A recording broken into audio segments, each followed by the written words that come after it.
Okay, so seems like I start all the videos with okay, but here we are. This is where the combiner box is going to sit. And what the combiner box does is it takes the feeds from the solar array. I have 6 in series here, 6 in series here. They're both going to come down and then become one parallel feed. So 2 sets of 6 become 1 set of 12 out of the combiner box through a breaker into the house. So I decided to mount it right here. It's basically exactly in the middle, in the halfway. And I know that the bolt holes are 17 inches apart. Basically 8.5 from here. Something like that.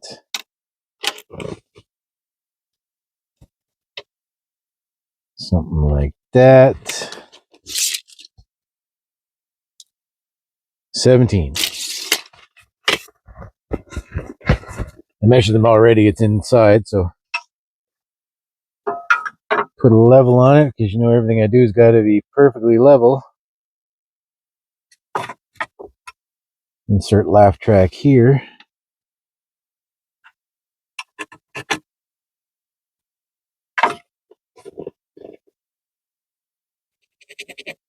There and there. Now I'm putting it in with lag bolts. It came with stainless steel hardware, but I'll be putting lag bolts in, galvanized ones. But instead of drilling a pilot hole, I already have my screws out here, my impacts here. I'm just going to put a couple of screw holes in.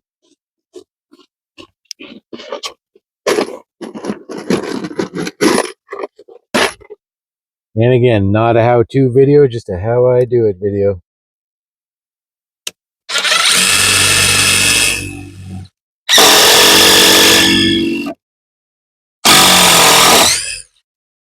Daily dose of Ugga Dugga.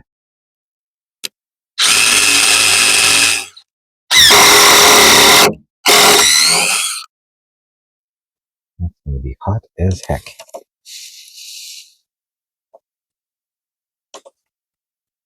And one of the DIY guys that I follow on YouTube,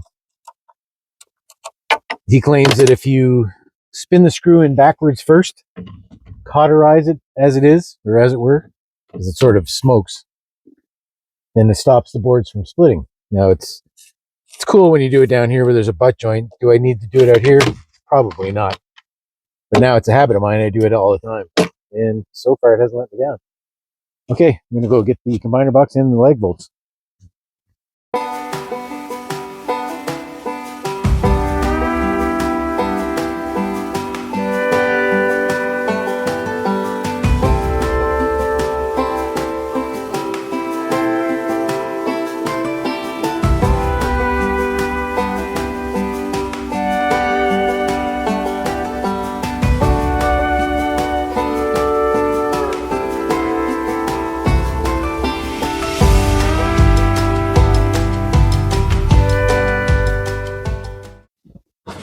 Okay, here's a combiner box we've talked about before.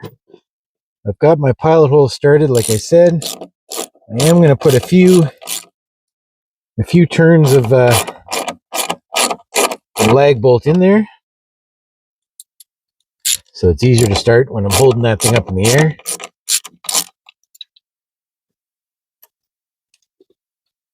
Okay. As luck would have it, my impact is just the right height.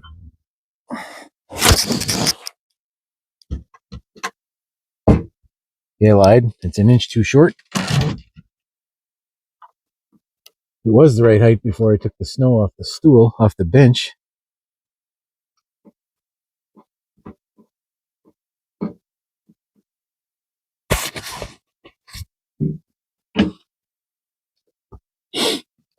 Oh, come back. Make sure I'm on tight mode.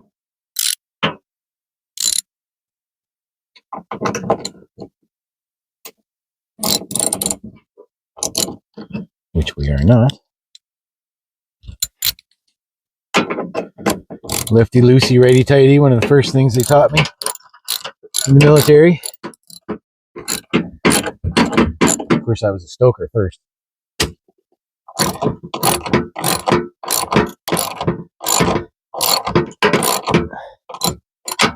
That would be mechanic, like, for those that don't know.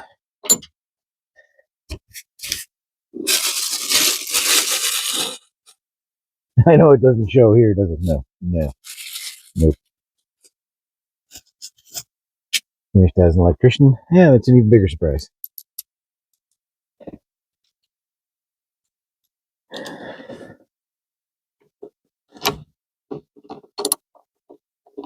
Let's try that again.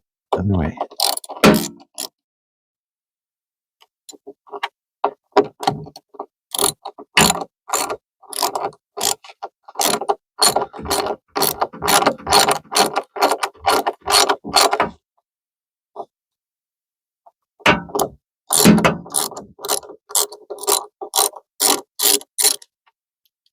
Okay.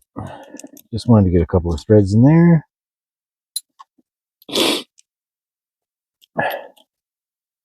This is where everything falls to pieces.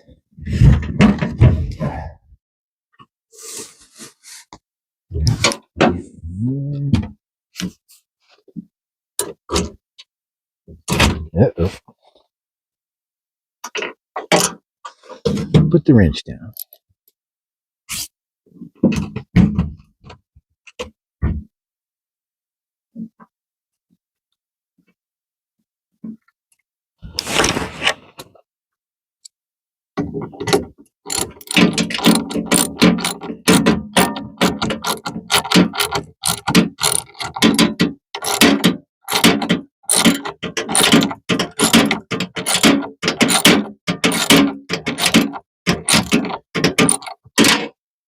Take the impact out of there so we know we can get it back. Now I should probably bring something in there.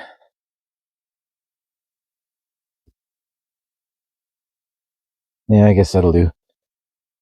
Maybe I'm not going to like that. I'm not sure, but maybe I'll try and mount it up a little higher. I can get another piece of 2x6 in there, maybe. Although I don't know if that would. What's the distance between those two? Yeah, we're like 13 inches. Well, it should be close. Probably not, though. Anyway, I could add another piece to the bottom if I need to. If I get that worried about it.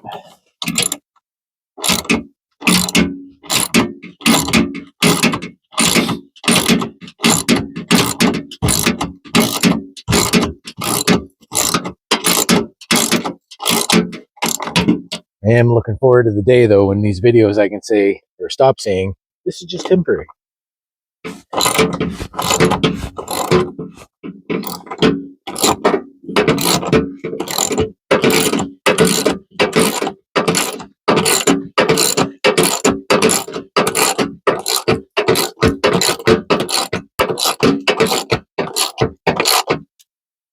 But we are under the gun. The big move is coming. Yeah, see, that's got a lot of flex to it. I'm not crazy about that. So I will try and find another piece of, hello, Briar. Another piece of wood and add that in. But for now,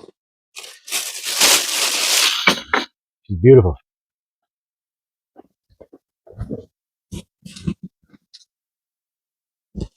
Okay, through the magic of television, another piece of wood appeared. You didn't miss anything except maybe more swear words.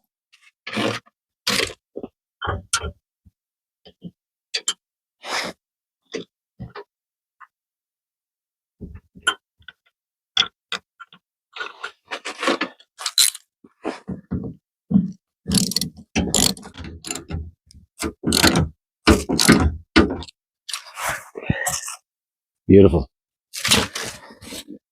Okay, that's the box installed. We get the rest of our wire. Oops, I'm down here. It's a box installed, and when we get the rest of the wires pulled out, we'll get them installed too. Then, I guess the next thing after that is actually flashing up the system, and hopefully I'm not setting myself up for major disappointment again. All right.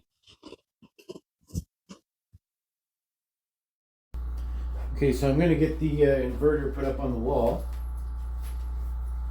Get rid of my screws. I've already got a plate put down there to catch it, and I've had to reinforce the wall. For some reason, this wall is 2 feet on center, so it wasn't, obviously I'm not going to catch a stud. And this thing's pretty heavy. I don't know how much it weighs, 60 or 70 pounds at least. So I put those up there to catch the weight and got them in there with construction screws. And now I'm just going to mount this and then take the little helper plate off the bottom.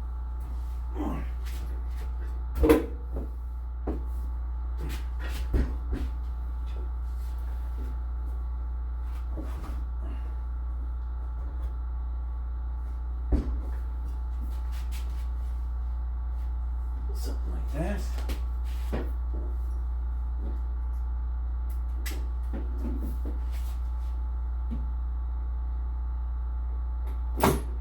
Well, let's try and hang on to the screw maybe a little longer.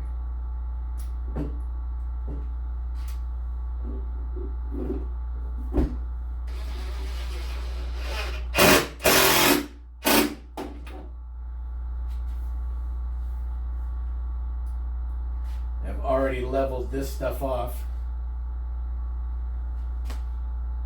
Actually, you know what? I didn't level that bottom one. Let's stop what we're doing and just double check. Good thing we did, because it's not level.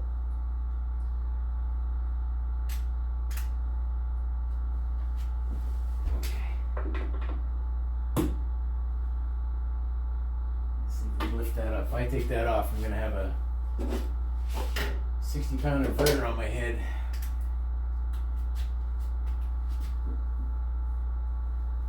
If I can just muscle that up.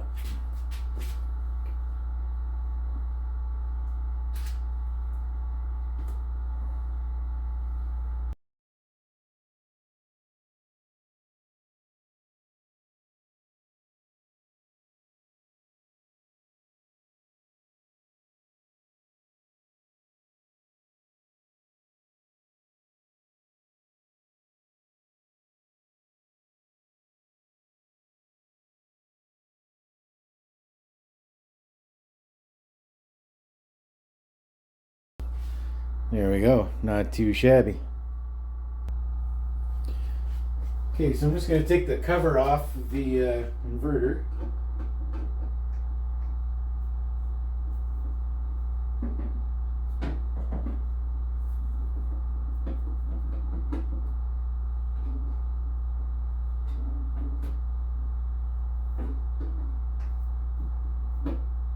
It's a nice big robust piece of gear.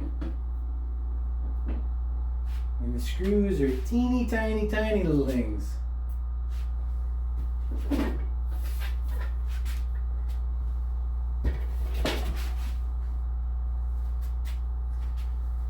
Yeah, so it's got pop outs on the bottom.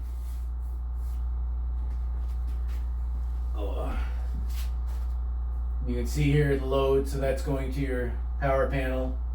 The grid, if we were grid tied, which we're not.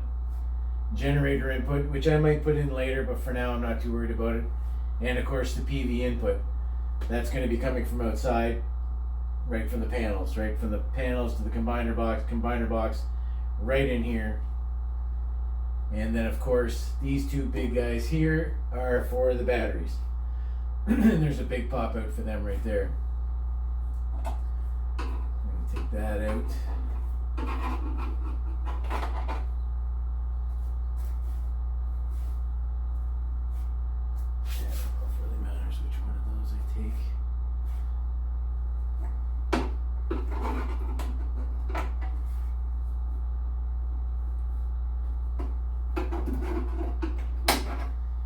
This isn't a tutorial by any means. Everything I've learned from watching YouTube. Will Pros, or Prowse, I'm not sure how you say his last name. The guy's a genius. He put me onto this stuff. It's the only reason I know 99% of what I know. So I followed a lot of his videos, learned quite a bit, and Setup shouldn't be that hard.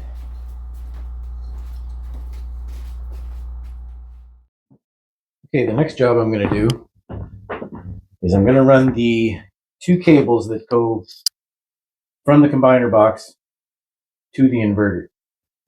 Now those are going to be run down into the crawl space. I've already cut a hole in the floor. I'm feeding them down, one's black, one's red, negative, positive, that kind of thing. And then I'll be pulling them across the crawl space, going out through the cinder block foundation where I have to drill another hole.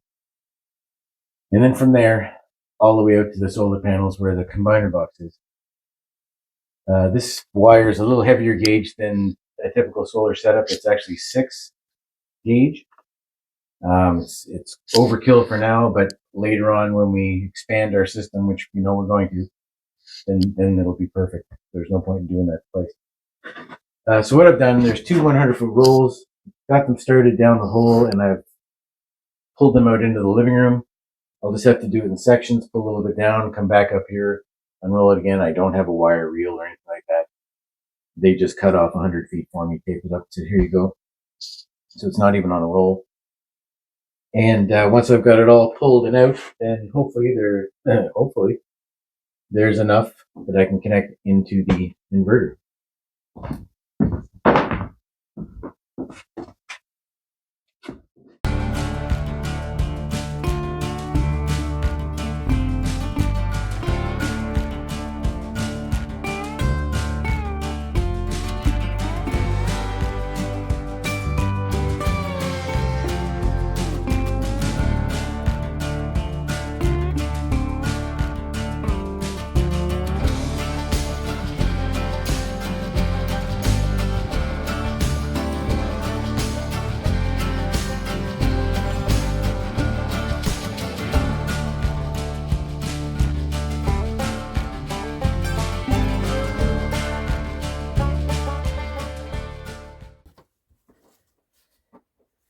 I don't want any size jokes.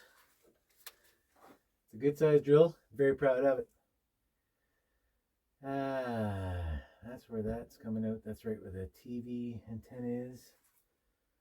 We'll aim for a spot right about here. This may or may not work. We're going to find out for sure together.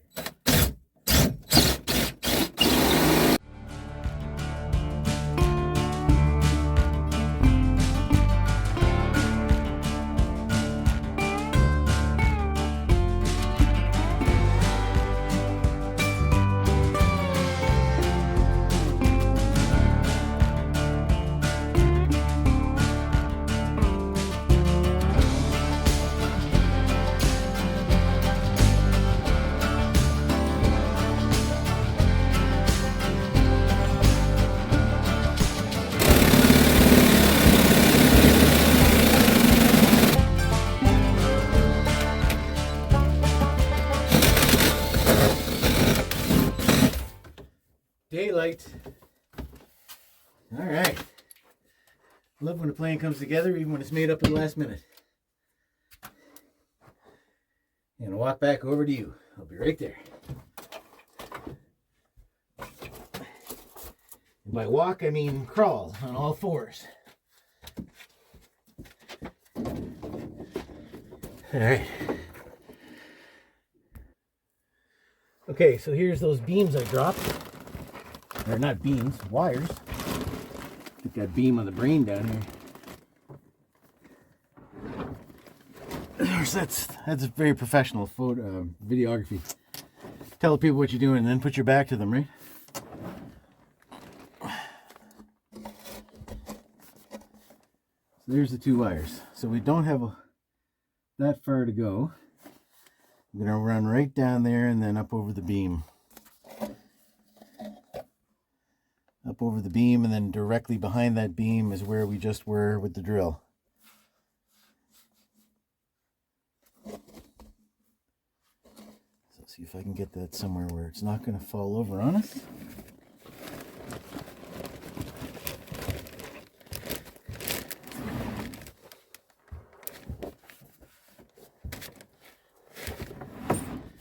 It sounds weird. It's minus ridiculous out there. I've said that already this morning. Or in another video. What am I doing? It's actually nice and warm down here, even on the bare ground. So, bonus for me. Okay. Shortest distance between 2 points.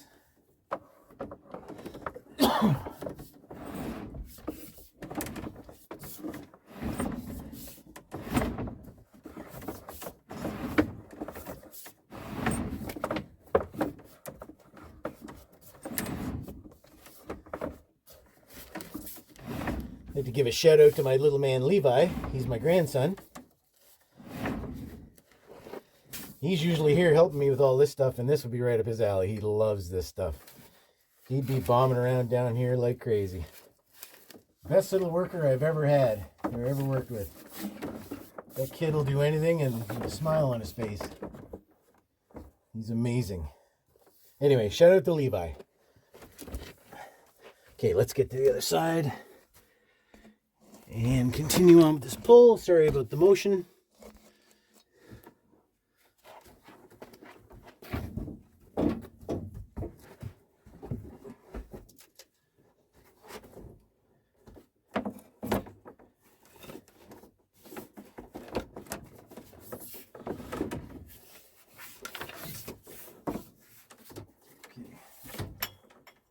We're doing pretty good. We're almost there. Okay, so far, like everything else I've attempted to do in this project, it's turning into a big cluster fudge. PG-13. Anyway, this cable's got a memory. And let's just say it's not forgetting how to be curly. Okay, that should probably go under, I guess it's fine.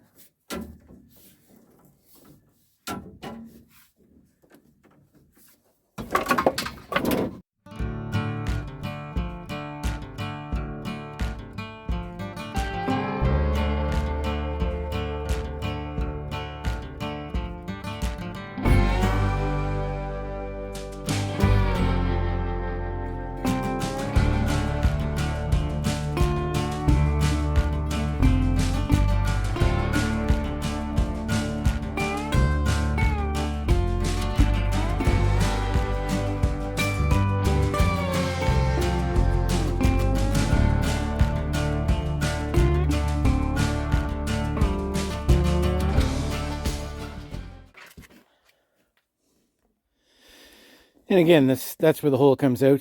For all my electrician friends out there, yes, I know that's largely unprotected.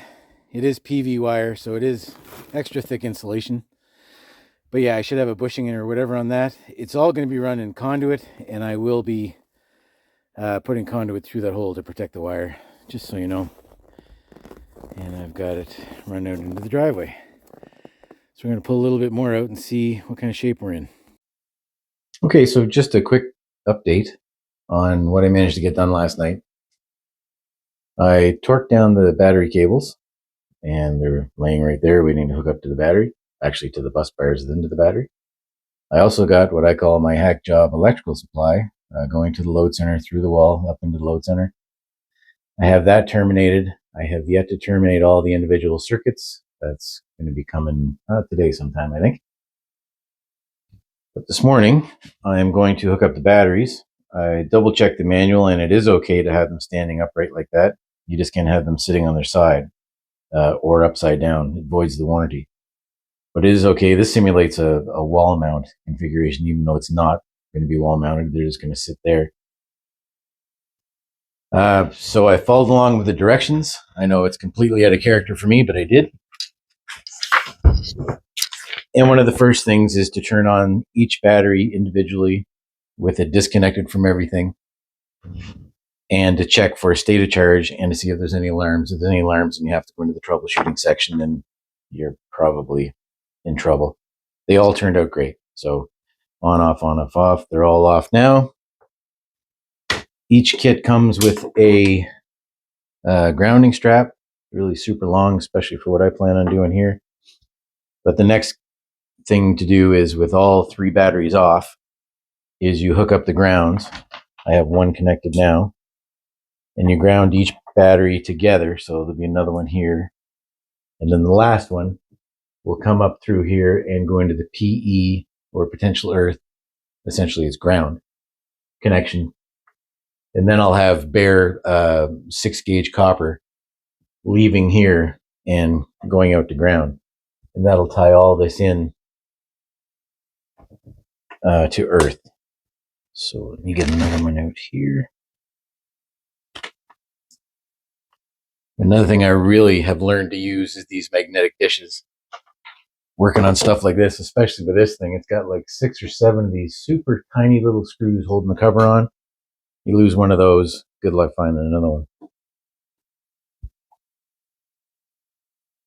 So now I'm going to connect these two guys together.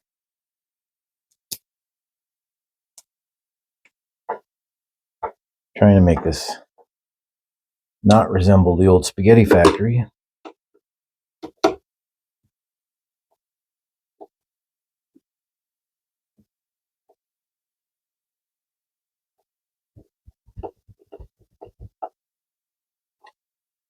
I just torqued these down one eye tight. There are specifications in the manual as to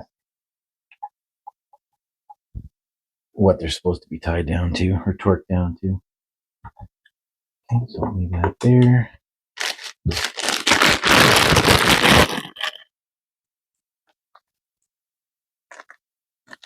Come on, there we go.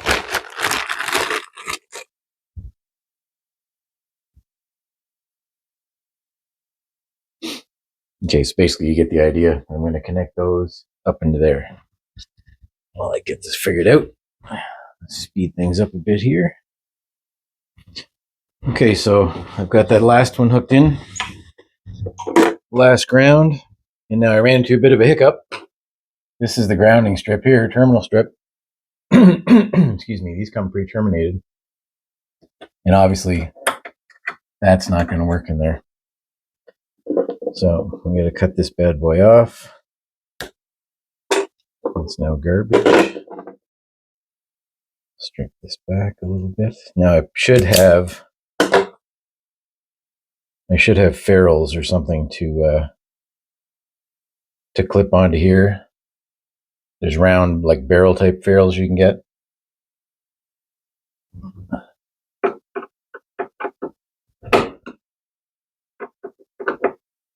Make sure I'm on the right one. I don't have any barrel type ferrules, so basically just twist it nice and tight. And that's not going to be big enough.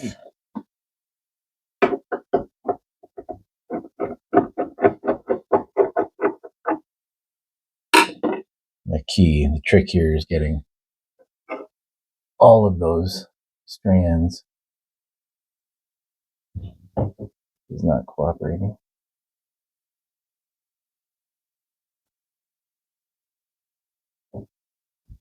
Just want to spread apart. This is a little bit finicky work here. The other thing I could do is I could get a soldering iron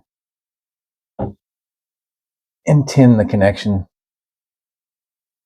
Yeah, that's not working. Okay, give me a second here while I figure this out. Okay, so my stumbling block there wasn't the cable, it was the fact that my 20/20 vision was letting me down. That means I get 20% left in this eye, 20% left in that eye. I'm busy screwing for days, and of course the blade of the screwdriver was too big, and I thought I was loosening it. I wasn't, and then I was trying to jam the cable up into a hole that wasn't open. So basically my jeweler's screwdriver on steroids here. Got right in there. I got the ground in. Fun's there. And basically make sure you don't have any insulation jammed into the terminal. Now this will probably work.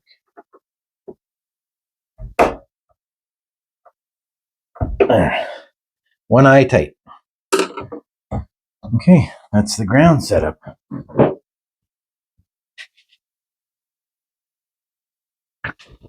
Okay, so we got all that connected. Next, the manual says connecting the comms ports.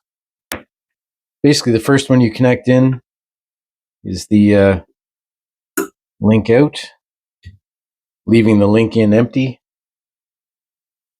And that goes link in. So we just daisy chain these all together.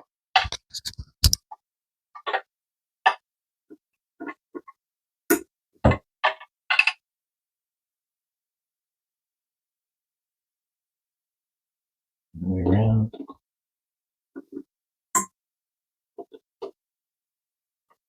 And then this one goes from the link in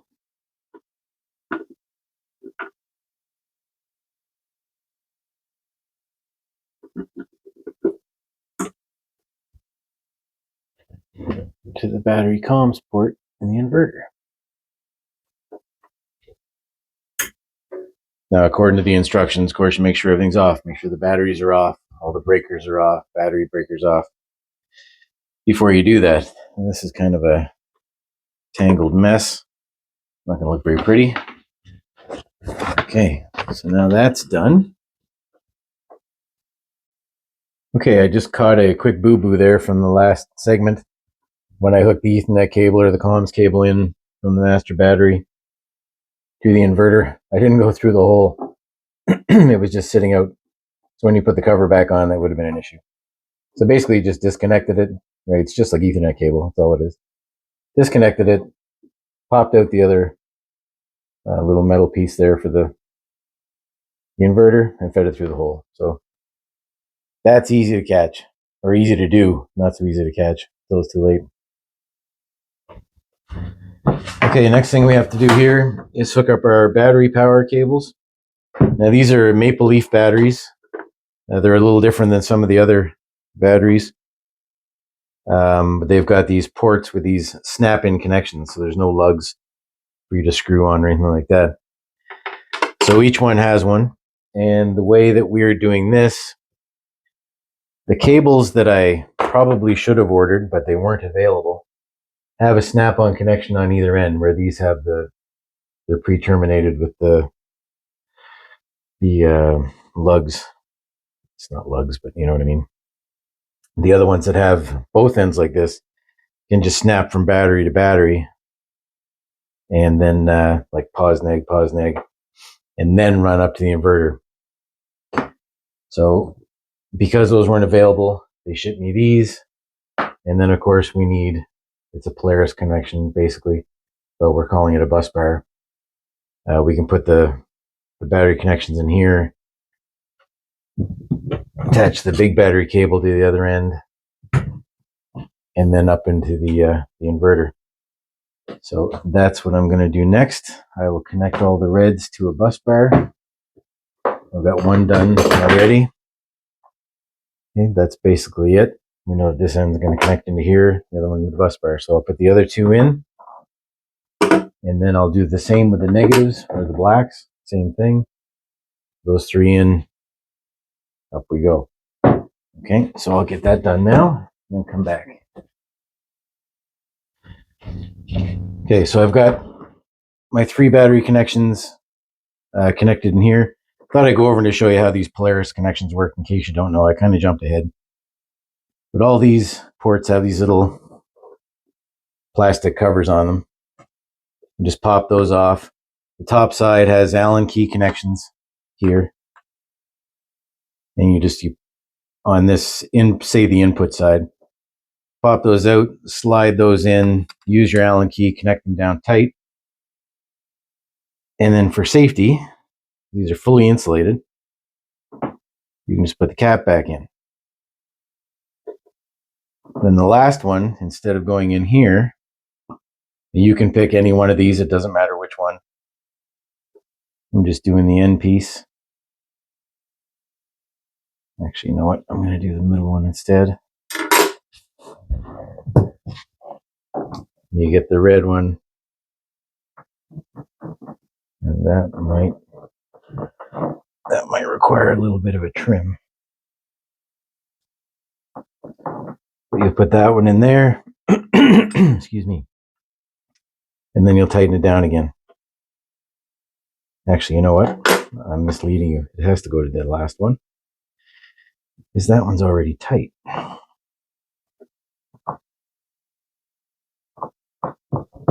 Okay, so it goes in the free one, and that will get tightened down.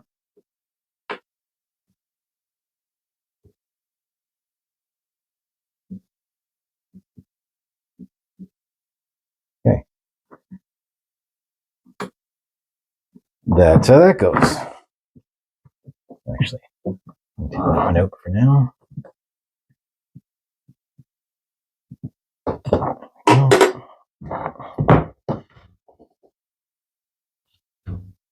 I'll do the same with the black. Okay. So, everything is off. Everything is connected. Essentially the bus bar, the power supply to the inverter, and each individual battery string. So I've got to come up with a way that looks half decent. I'm not sure how that's going to fly, but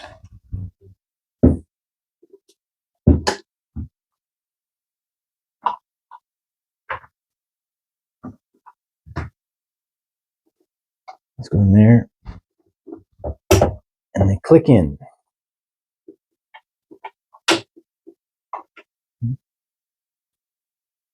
That one is loose.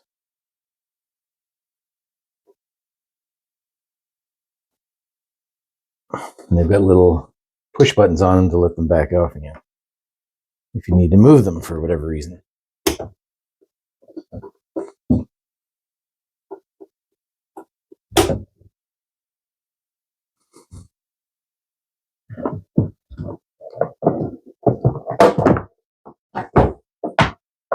And same thing for the negative side.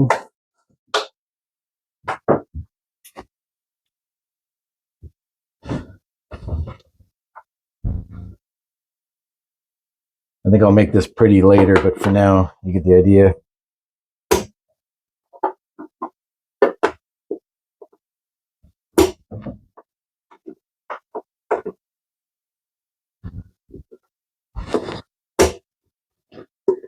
And don't forget to put the caps back in.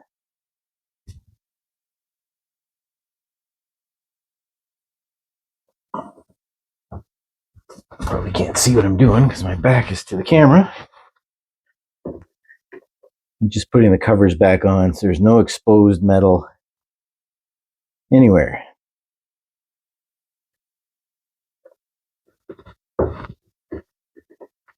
Okay, that is basically what the battery is going to look like connected. Ladies and gentlemen, we have power.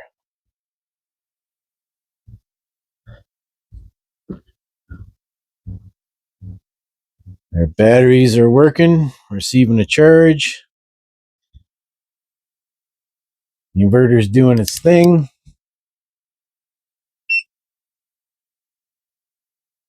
See that or not, probably not too much of a glare, but it is working. And there's our ugly power panel. That's going to be swapped out soon.